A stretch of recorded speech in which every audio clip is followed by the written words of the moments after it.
9:37 a.m. Welcome back. It is the 1st of June 2026, and what was meant to have been a 2-week war or a 2-week attack on Iran. 3 months later, we're still seeing the issues playing out. The US has said it struck Iranian military sites at the weekend. And Iran's Revolutionary Guards said on Monday it had targeted a US base in response, Monday being today, obviously. The latest exchange of attacks amid negotiations to end the 3-month-old war. Let's get some analysis by Dr. Oscar van Heerden, international relations analyst. A very good morning to you, Dr. van Heerden. Welcome to the show. Good morning and good morning to the listeners. Okay, so 3 months later, we're still talking about the war on Iran. What is the current situation amidst a supposed negotiation settlement regarding the war? Yeah, so what's currently happening is we are seeing a tension within the negotiations between the negotiators from America and Iran. And it seems that it's quite evident that there can be no agreement on some of the basics.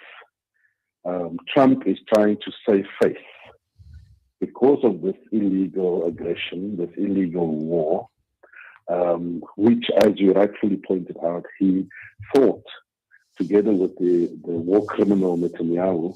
They thought that this would be a quick and easy aggression, and there would be a collapse of Iran. And 3 months later, it is not the case. And so Trump is in a very difficult position. He doesn't actually negotiate from a position of strength, even though that is the impression he wants to create internationally, that there will be no deal unless it is on his terms. And I think Iran is saying, well, if that's the case, then there will be no agreement. And this is why we now see these latest frustration, I think, response in terms of military targets and so on.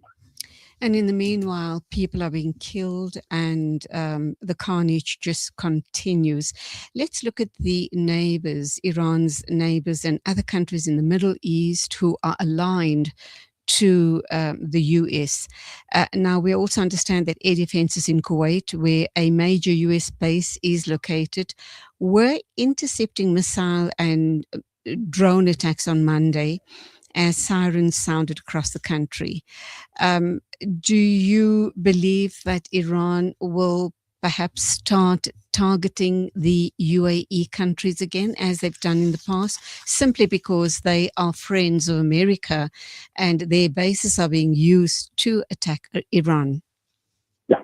So what we've seen thus far is an Iran and the IRGC having very measured responses. They only fire back. They return fire, so to speak.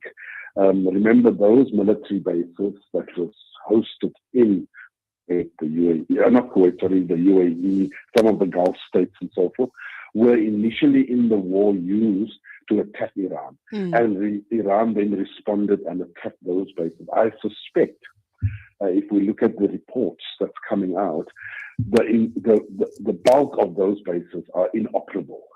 They've been completely destroyed. And this is why I think the US is now operating from their military base in Kuwait. And because these military operations now emanate from that base, Iran decided to attack that United States military base in Kuwait to inflict damage there. I suspect what's happening is that, when you are in negotiations, you need some leverage. You need to be able to use something and put pressure on the negotiations in order to get your way. And this is what I think the US is doing. They are trying to strengthen the hand of the negotiators at the negotiating table by having these surgical strikes. So they call it self-defense strikes. Okay. And it's to try and force the hand of the Iranians. But the Iranians responded in kind. Dr. Van Heerden, how long do you believe the Iranians can hold out? Because clearly it seems that Trump is stubbornly going to forge ahead. Um, although, pardon, Trump is under pressure to reopen the Strait of Hormuz and to get US gasoline prices down ahead of the November congressional elections. Voters are showing increasing frustration over rising prices. And it's not only oil.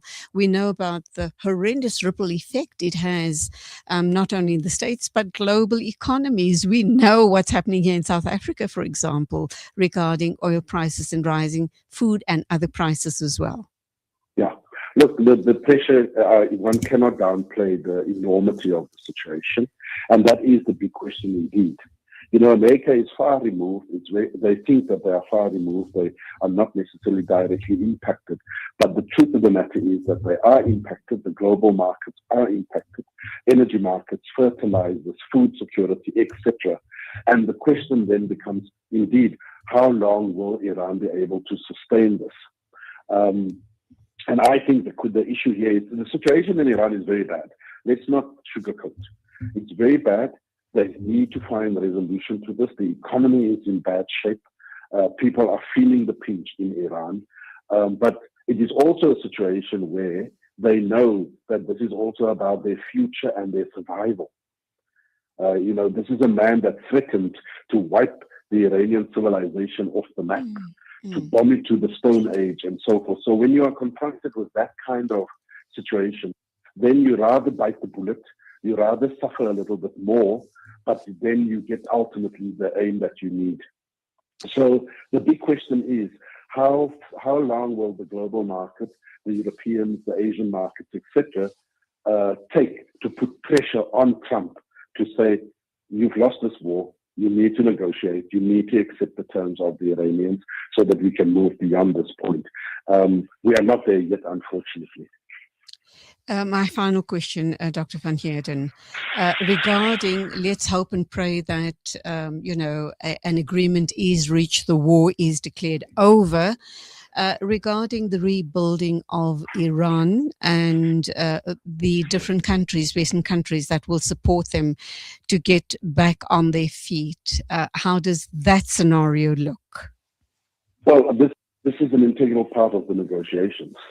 You know, Iran is saying that those assets, money that has been frozen for decades needs to be unfrozen, not only because the economy of Iran requires it and needs it desperately, but also that it needs to repay for the damages that was inflicted in this war. And part of that equation is also Iran saying that in future, generating of income to repair Iran, we are going to want to introduce some measure of a toll or payment for the use of the Strait of Hormuz, together with Oman.